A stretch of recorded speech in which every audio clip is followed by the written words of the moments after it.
Speaking about your experience in Moldova and your time spent in Kiev, could we compare those two frozen conflicts?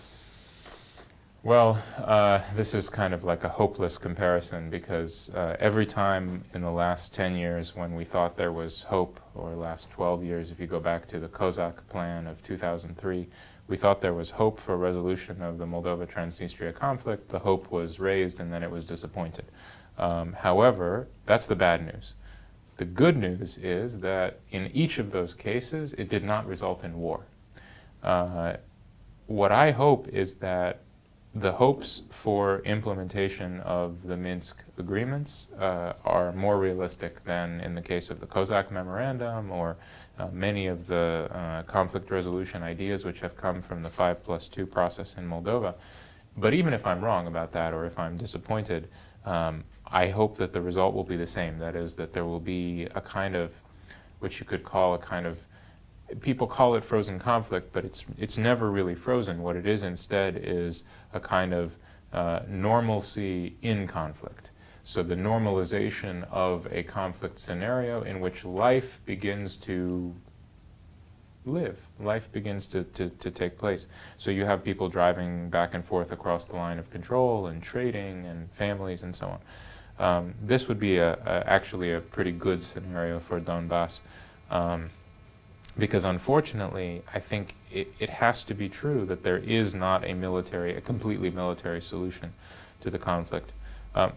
In terms of potential conflict resolution, what I hope is that Donbass is now big enough, that the casualties are big enough, the territory is big enough, the economic significance is big enough, that it will be taken much more seriously by Europe and the wider international community. So this is the last of in other words, the echoes of the collapse of the Soviet Union, which began from Georgia and Armenia and all the way through Moldova and now Donbass and Crimea, that this is the last of the echoes, that there will not then be a northern Kazakhstan or a Narva or something like that. But of course these things are still possible, so we need to sound the warning constantly, and we need to learn the lessons from this. And the lessons are domestic political lessons. They're, I don't want to discount the role of Russian aggression. It's real. But there was a lot that should have been done by Ukraine to ensure that this region was more developed, was more connected to Ukraine, media, space, education, economically in every way, instead of what it actually was, which was the private kingdom of one or two or three very wealthy men. That's exactly about this very wealthy men. It seems that only those who play in a context of gray economy are interested in such gray zones. Politically, is there any, possibilities to have through these gray zones?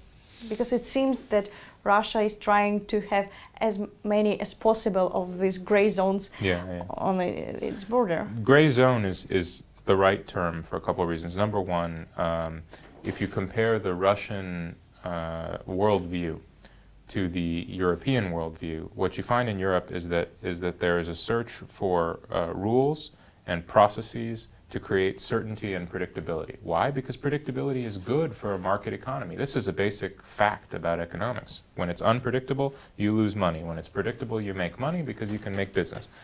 The Russian approach is very different, because in the Russian approach, money doesn't come mostly from the development, in the current Russian system, from the development of normal business. Money comes from siphoning off from natural resources, and selling those resources to someone else. And so, predictability or unpredictability, it doesn't really matter, because natural resource prices are unpredictable anyway. And so to surround Russia with a zone of unpredictability doesn't really change the incentives for the Russian economy, if you think about it. What it does do is it creates a strategic depth which Russia did not previously have. So if in the last 10 years Russia has lost the ability to, what we call in the West, projecting our borders. So the Russians, in a way, in a geopolitical sense, have projected their borders out, several hundred kilometers, in case of Transnistria, more than 1,000 kilometers, through means of instability and frozen conflicts, because for the simple reason, Western institutions will not come to those places which have this kind of instability. Europe did not take Ukraine's association process seriously enough 2 years ago. Yanukovych was many bad things. He was a liar, he was a thief. But when he told the Europeans, we need much more money and we need more time, he was not kidding. He was very serious. And the Europeans, instead, they just sort of kicked this process to some technical bureaucrats who said, nope, you must do it like this and this and this and this, and now sign this document. And they didn't understand that what was going on in Ukraine was the test of the flexibility of the European acquis, of the European idea. If it had proved to be sufficiently flexible, I believe there would not have been a Maidan and a crisis and so forth. I think Ukraine would have gradually adapted and become a part of the European space, and by the way, maybe Russia also. I really think this was possible.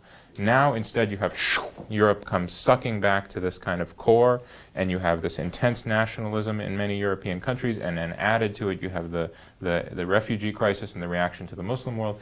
And I think we're seeing just a total rethinking of what it means to be Europe. So you want Europe? Change your society, blah, blah, blah. And I think this is not going to work. Actually, it's not working now already with Ukraine. In other words, the reforms will succeed in Ukraine if the people of Ukraine want the reforms. They will not succeed because the American ambassador and the EU ambassador come and wag their fingers and hold up money. There's never enough money. See, that's the thing. Ukraine is so much bigger than any other country which has come before. There can never be enough money to buy Ukraine. And certainly you can never buy Russia. I think we have to come up with a way of thinking about Europe which is inspiring and is beautiful and is all the things that make Ukrainians happy when they say, we are Europeans, we are part of Europe, but that isn't like a test. That's like, if you want to be Europe, then you must do this, this, and this. Instead, let's say we hold ourselves to very high standards because we want this for ourselves, because we want Ukraine to be a place where businesses want to come, where people can educate their children, where we have peace, where, by the way, we have the thing I'm worried about most today, we have a civic identity. I'm very worried about that with the rise of Ukrainian patriotism and the war will come the resurgence of a very old kind of Ukrainian identity, which is this very exclusive identity. That's going to be a hard problem for Ukraine, but it can't be a problem they solve only because Europe says, hey, you must accept gays, and you must accept Jews, and you must accept, Tatars. No, it has to be something Ukrainians want.